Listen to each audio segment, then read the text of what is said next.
Okay, the 455 has come back from its top secret location, and it's gonna get a beautiful paint job, isn't it, Papa? You bet. You bet.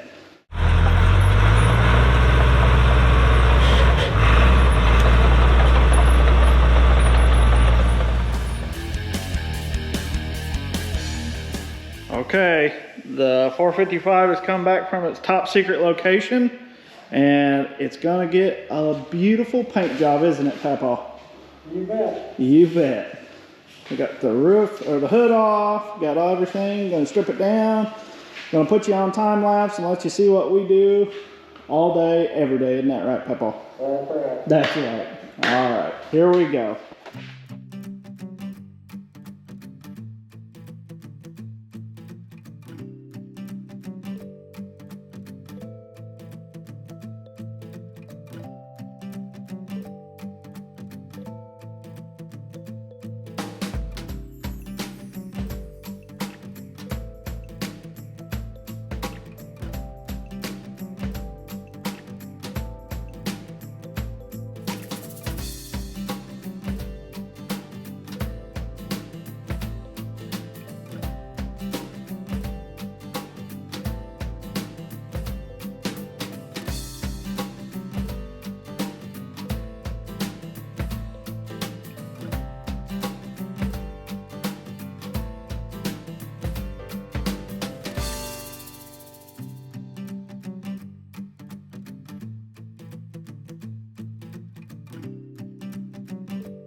right. Kevin did another bang up job, didn't you?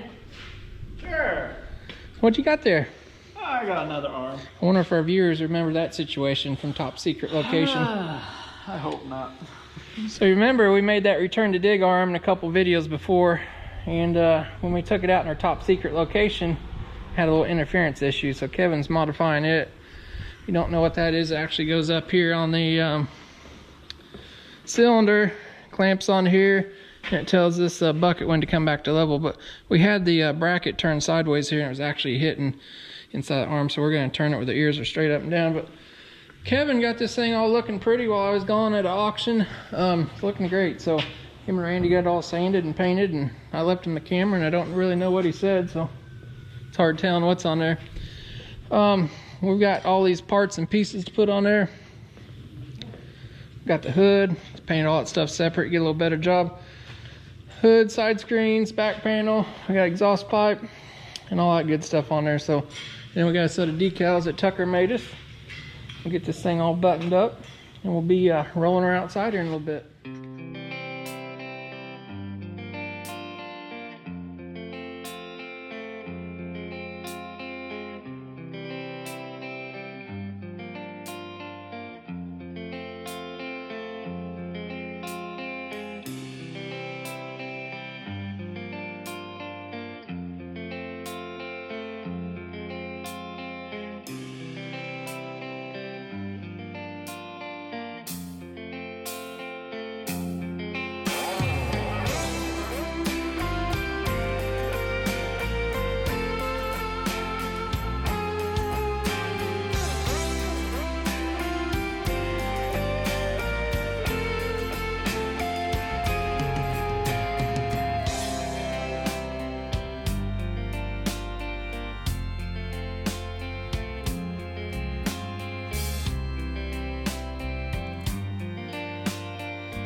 Mr. Kevin, I have to say you did another beautiful job for what you had to work with. No, it looks very good. So you guys seen the whole process. We went through all the undercarriage, drug the thing out of the weeds pretty much. What else we do to it? Tested it. We tested out top secret location. I've actually put I don't know how many hours we put on this, 10 or so. Done very well, didn't have any issues. We moved some dirt with it, did some finish grading and all that good stuff. So that is a wrap on this thing. It's looking a whole lot better than what it used to, for sure. You guys remember it was in pieces, the undercarriage was messed up, missing all the body panels, but it's come a long way for sure. So second chance at life. Second chance at life. It's going to make an excellent machine for a homeowner, farmer. Somebody want to take it out and work it. It's ready to go. It's all been serviced. Grease fittings all take grease. It's not a new one by no means, but it is still got a lot of life left in it. How many hours on this one? 5,400, I believe. It's got 5,400 hours. It's about a 1990 455G. It is direct drive, 4-speed. So, but the undercarriage, we put all new rollers on it, idlers. The rails are almost brand new on it when we got it. So, but anyway, it's a good little machine. It will be for sale on our website if you see this video. Asking price is going to be $35,999 on it. So if you guys are interested, if you're seeing this video a couple weeks later, might check our website and make sure we still have it. So I do have one more of these machines coming in too, so we always try to keep stuff like this in stock. So, but if you're looking for this, the email, phone number, all that stuff will be in the description below. You can get a hold of Jay, and he can get you fixed up with this beauty. So all the videos on this thing will be linked below in the description too. So, and if you liked what you've seen, all that time-lapse action, you might let us know on that too. That's something a little bit different, for sure. If you liked the video, give us a big old thumbs up, isn't that right? Hit that like button. If you want to see more of this stuff, you might consider subscribing, and we'll catch you guys next time.